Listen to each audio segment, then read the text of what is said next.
everyone, welcome to lecture 6 of Mathematical Modeling and Simulation. So let's begin. In this lecture we are going to understand what is a logistic growth model. It is one of the very famous population growth models. So before we start, let's have a quick recap what we have done in the previous lecture. In the last lecture I introduced you exponential growth and decay models in detail, and we also discussed important characteristics of these models, half-life and doubling rate.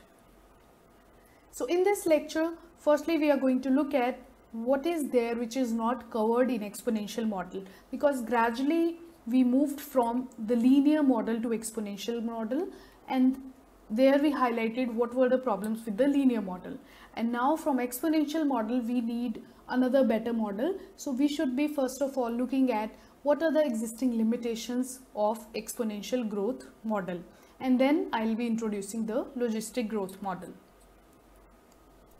So these are the few limitations.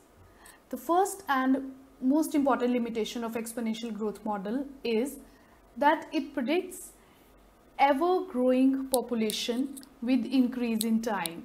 If all of you remember the graph of exponential growth we did last time, suppose you start from some initial population P0, then it will follow this trajectory. The solution profile is exponential. It will keep on increasing with time. There is no upper bound here, so that means it has an indefinite increase. But in practical world, in real world, there is no physical quantity which can grow indefinitely. If you take the example of money, so even if your money is growing at suppose exponential rate, we had the examples of money related models in our previous lecture, then still you know that it cannot grow indefinitely. And same is about the population. Even if population is increasing at a very fast rate, then definitely there will be a saturation. There will come a point where the number of deaths is going to tune or match with the or balance with the number of births in a way that the population cannot go beyond a particular value. That's why if you take the example of populations data from the past 20 years or 30 years, and if you try to apply exponential model on them, then they will not be giving you the realistic results, because exponential model will predict the population to increase indefinitely, so which is not realistic and practical. So that's why we need another realistic model for population growth. So the conclusion can be there was otherwise no problem with exponential growth model, but the only problem it is there which predicts that the population is going to be infinite with time, which is not true. So our next model is going to work on this limitation. So before introducing you to the next model, let me give back to you the exponential growth model, the model 5. This was dp by dt is rp.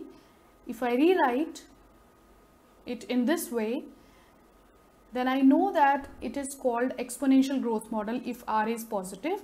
And why it is called exponential growth model? Because solution of the model 5 is p is p0 e raised to power rt.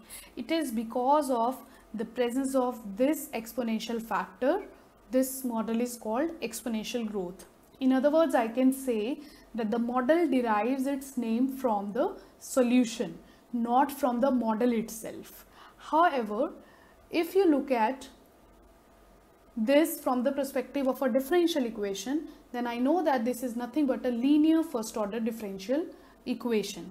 What is a linear first order differential equation? This thing you have been already introduced in your earlier courses, so I need not define that. This is very easy to see that this is a linear first order differential equation. So still the model is exponential. So that means there is a mismatch. As a differential equation, it's a linear model, but if you look at the solution profile, that is exponential growth model. The only point here I want to specify is this linearity present in the model. So that means if I write this model as that the rate of change of population with time is function of population, which is further function of time, then my this function is actually linear because it is having some constant multiplied with p. There is no term like p square or p cube or something like that. So because of this linearity, the assumptions or the predictions coming out from this model are not that much realistic. So there is a usual way of researching that whenever from a given model you are not satisfied and you want to build a better or more realistic model, then the first thing we encounter in our mind is, okay, if something is linear there, so let's go to the non-linear version of the same, because in real life most of the phenomena are better exhibited by non-linear terms present in the model. So that's the motivation.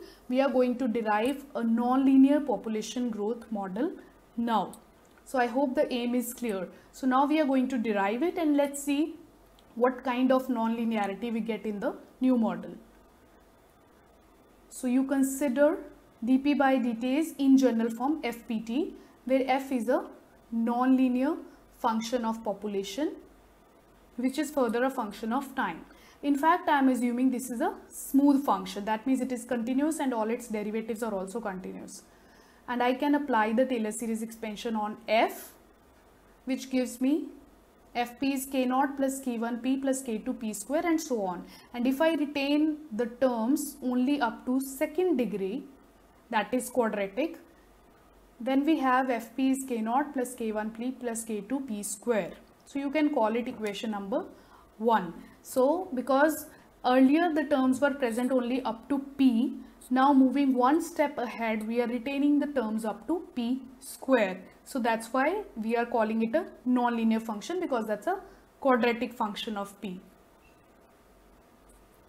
Now we have written fp is k0 plus k1p plus k2p square. So our k0, k1, k2 are our unknowns. So if I substitute fp in the original model, I get dp by dt is equal to this. So now I want to derive the values of k1, k2 and k0, k1 and k2. These are my unknowns, because once I will get their values, I'll have a specific formula over here. P and p square are definitely present, but what are the values of k1, k0 and k2? That needs to be found out. So for that we have to use certain intuition or common sense or common understanding of the model. The condition 1 which we are going to use is dp by dt is 0 when p is 0. That means if there is no population, so obviously there will be no growth of or no change in population. So if p is 0, dp by dt is 0. So you substitute this into the model equation, you will get 0 is equal to k0 plus k1 into 0 plus k2 into 0, which will give you further k0 equals to 0. So I got the value of my first constant k0 equals to 0. And now we are going to use second condition, which is also realistic. It says that dp by dt is also 0 when p is p max. P max is the maximum population. So if you incorporate this condition into the model, this is your original model, k1p plus k2p square. So 0 is equal to k1p max plus k2p max square, which gives you further k1 plus k2p max equals to 0. K2 is minus k1 by p max, because p max cannot be 0. So this way k2 is related with k1. So I have used two realistic conditions. I have got the value of two constants. K0 was absolutely 0 and k2 is coming out in terms of k1. That means k1 is the only controlling parameter. Now why there is a concept of maximum population introduced here? So this is to the answer of the same limitation we were talking about in exponential growth model, that because the exponential growth model does not put upper bound on the maximum population, it makes the population to grow towards infinity. So taking care of that condition, we have to introduce some maximum population over here. So that's why we have introduced the parameter p max into this. So now you put the values of the constants which you have just found, putting the values of k0 K1 and K2. We get dP by dt is K1P plus K2P square. K2 is minus K1 by P max. We have just found it. So K1P is common. 1 minus P by P max. So this is dP by dt. Some constant into P into 1 minus P by P max. This is called logistic growth model, and we will be calling it our model 7 because so far we have discussed 6 models of population growth. This is the 7th model which we are discussing, and this is a very famous logistic growth model. So we know that after deriving the model, the next thing we have to do is now to solve this as a differential equation. So let's derive the solution of this logistic growth model. dP by dt is equal to Kp into 1 minus P by P max with the initial condition Pt naught is P naught. So you can take the values of containing P on the left hand side, and then this can be written like this. By using the method of partial fractions, you can break the left hand side into this kind of expression, because I know I have to integrate this, so I have to use method of partial fractions over here. Very easily you can verify these calculations, and now I can integrate both sides. It gives me log P minus log P max minus P is Kt plus C. Log P by P max minus P is Kt plus C. Of course, C is nothing but the constant of integration. So log will be now taken to the other side. It will give me exponential factor. Log P by P max minus P is Kt plus C will give me P by P max minus P is e raised to power Kt into e raised to power C.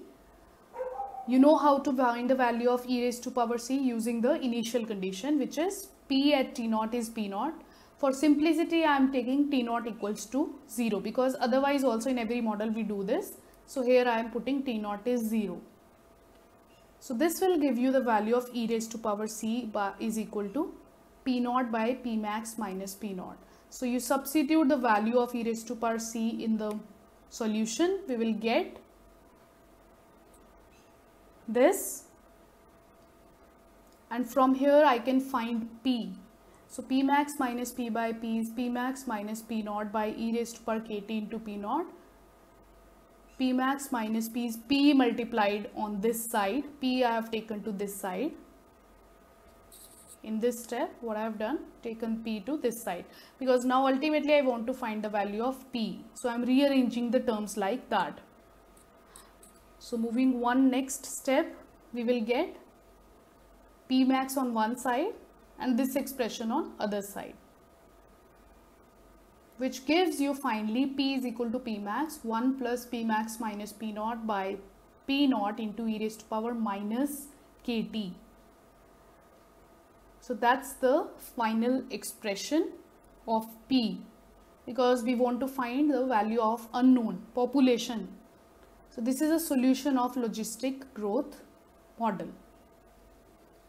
Because we could not settle down at any previously obtained equation, we have to have the final answer in terms of what is the value of the unknown, the dependent variable, in terms of rest of the variables. So P max and P naught and K, these are always given in the question and known, so they have to be on other side, and the unknown has to be on one side. So this is the explicit looking formula for the solution of logistic growth model.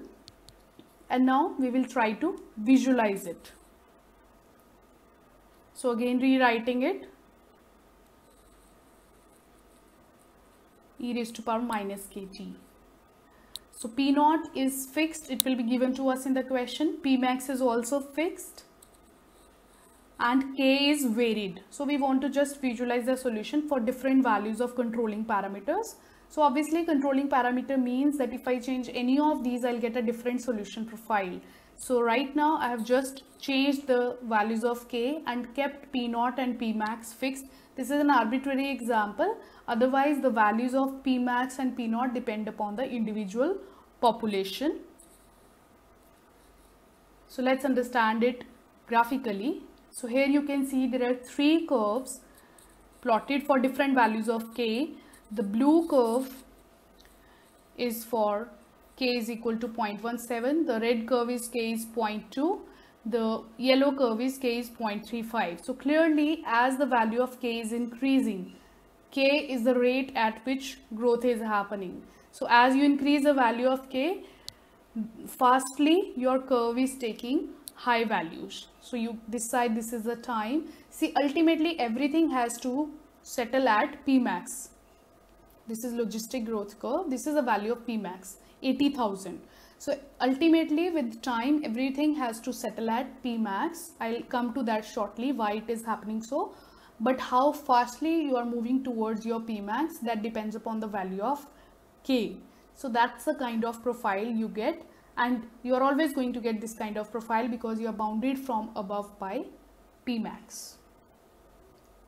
So now I'm coming to the steady state analysis. So here you will get the answer of the thing which I have just mentioned, that why everything is settling down at P max. So this is again writing the model, because I told you in last time that if you want to obtain the steady state solution, you can directly obtain it from the model itself, because steady state means dp by dt is 0. So to find the steady state solution, I'm just going to substitute dp by dt equals to 0, which gives me p is 0 or p is p max. So these are two equilibrium solutions or equilibrium points or the steady state solution. So that's just another name for them. Otherwise, in general, they are called steady state solution. So the meaning of steady state solution is, if you are in that state, you will remain in that state. The things won't change with time. So that means if you are at zero population, so you'll remain at zero population because no further change in population is going to happen. This is the first assumption we started with, that if population is zero, so obviously there is no new growth of population. So this is a steady state. In this case, dp by dt will become 0. And the other possibility is, if you are in this state, that p is p max, the population has already reached its maximum value, then also there is not going to be any further change in the population because it has already reached its maximum value. So that's the meaning of the steady state solution. So due to this reason, why the curve is looking like this. So here dp by dt, the rate is also almost 0. So see, this is the graph, this is p, this is t. So dp by dt we know is denoting the slope. So here also the curve is horizontal, the tangent is horizontal. So obviously that means the slope is almost 0. And here also, when your p is p max, so here also your dp by dt is 0, the tangent is almost horizontal. So these are the steady state solution. That's why the curve has to be like that.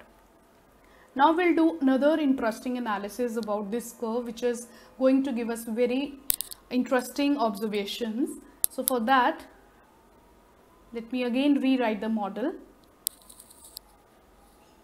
in this form: kp minus kp square by p max. This is dp by dt. Let's differentiate it one more time with respect to t. We'll get d2p by dt2 is kp k dp by dt minus 2kp by p max into again dp by dt. If you take k dp by dt common, you'll get 1 minus 2p by p max. This is the value of second derivative. And if you want to put this second derivative equals to 0, we'll get either dp by dt is 0 or p is p max by 2. This is a trivial solution. The second derivative is 0 when dp by dt is 0. But this one is interesting, and it is nothing but the inflection point. So if you recall from calculus the definition of inflection point, it was that point where a curve changes its concavity. So we are actually now interested in looking at the concavity of the curve, at where the curve is changing its concavity, and that's why we have derived the second derivative. So let's elaborate it more. So p is p max by 2 is the inflection point. So this is the point where the growth curve changes its concavity. That's what I have just told you. So again consider its expression. So this is always positive, k into dp by dt. So when p is less than p max by 2, this quantity is positive. It implies it is concave upward. While when p is greater than p max by 2, then the second derivative is negative, means it is concave downward. In other words, we can say when p is less than p max by 2, dp by dt increases with time. That is, the rate of growth of population increases with time. However, if p is greater than p max by 2, then dp by dt decreases with time. Now what does this mean? First of all, try to relate mathematically. See, this thing is clear that when p is less than p max by 2, then obviously the quantity 2p by p max is going to be less than 1. So this quantity is going to be positive. Therefore, this as a whole is positive, means it is concave upward, and in the other case it is concave downward. So that means exactly at this point the curve changes its concavity from upward to downwards. And we know that what is the meaning of second derivative positive, or in general what is the meaning of derivative positive? That means the slope is positive. Slope positive means the function is increasing. So this is the derivative of, see, d2p by dt2 is basically the time derivative of dp by dt.